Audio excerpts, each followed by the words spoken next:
Hei, olen Tuija Kuusisto ja toimin tällä hetkellä tietohallintoneuvoksena valtiovarainministeriössä. Minulla on kokemusta asiantuntija- ja johtotehtävistä paitsi valtiovarainministeriöstä, niin myös sisäministeriön ja puolustusministeriön hallinnonaloilta ja sitten aikaisemmin yliopistoista. Ja olen toiminut myös konsulttina ja isossa globaalissa yrityksessäkin ja joskus ihan kunnankin viranhaltijana nuorena työntekijänä. Asun täällä Järvenpäässä nyt jo noin 15 vuotta ja asun täällä yhdessä aviomieheni kanssa. Aikuiset 3 lastani ovat jo lentäneet pois pesästä. Minulla on aikuinen tytär ja hänellä on 2 pientä ihanaa lastenlasta, jota hoiteilen. Ja sitten minulla on 2 aikuista poikaa. Harrastan jumppaamista, lenkkeilyä, käyn hiihtämässäkin, jos on lunta. Ja sitten myös kävelen mielelläni täällä Järvenpään erilaisissa luontokohteissa. Ja keväisin ja syksyisin myös käymme tuolla luonnonpuistoissa kävelyllä. Kuuntelen myös äänikirjoja ja käyn silloin tällöin esimerkiksi konserteissa. Järvenpään kuntapolitiikassa olen vaikuttanut 2010-luvulta astien ja 2 nyt viimeistä vuotta kaupunginhallituksen varapuheenjohtajana ja sitä ennen 2 vuotta kaupunginhallituksen jäsenenä.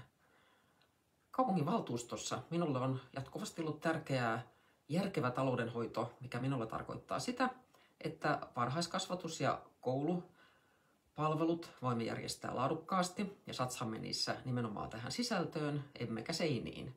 Tässä erityisesti viime vuosien aikana niin olen tehnyt paljon töitä sen eteen, että meidän investointisuunnitelma olisi mahdollisimman järkevä.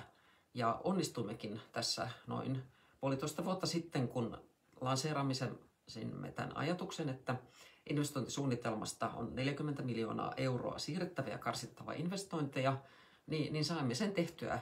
Ja tämä tapahtui sillä tavalla, että katsoimme huolellisesti koko meidän rakennuskantaa, koska investoinnithan meillä on käytännössä näitä koulu- ja päiväkotirakentamisia ja sitten liikuntapaikkarakentamista. Ja kävimme läpi sitä, että mitkä rakennukset olisivat niin hyvässä kunnossa, että ne olisi järkevämpää peruskorjata ja milloin se peruskorjaus olisi hyvä toteuttaa, kuin sitten se, että purkaisimme ihan käyttökelpoisia ja hyviä rakennuksia ja rakentaisimme sitten tilalle uusia.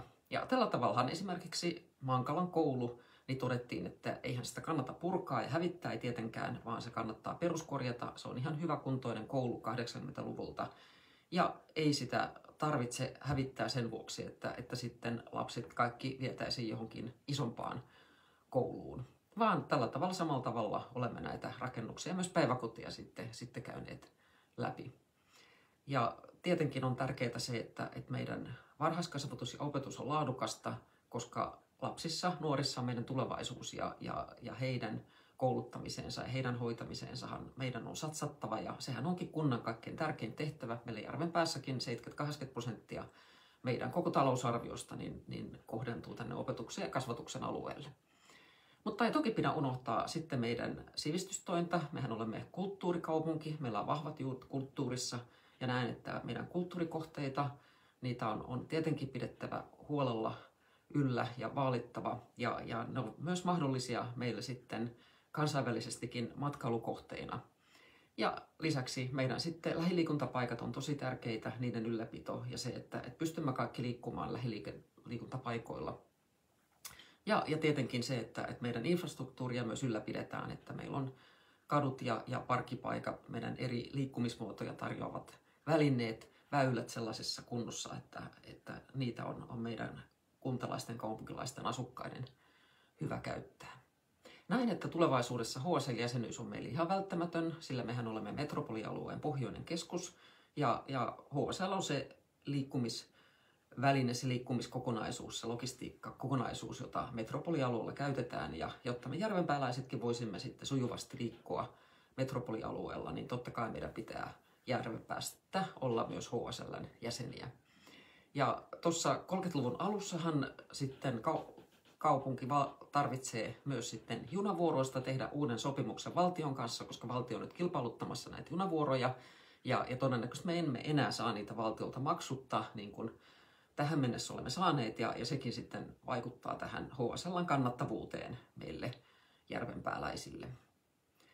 Myös meidän nämä tuossaan lähivirkistysalueet on tärkeitä. Me emme saa liikaa tiivistää meidän rakentamista, vaan pieniäkin näitä viherkohteita pitää säilyttää. Ja samoin sitten meillä on niin vähän enää metsiä järvenpäässä, että ne kaikki pitäisi säilyttää niin meidän virkistyskohteena, eikä missään tapauksessa hävittää niitä enää rakentamisen tieltä.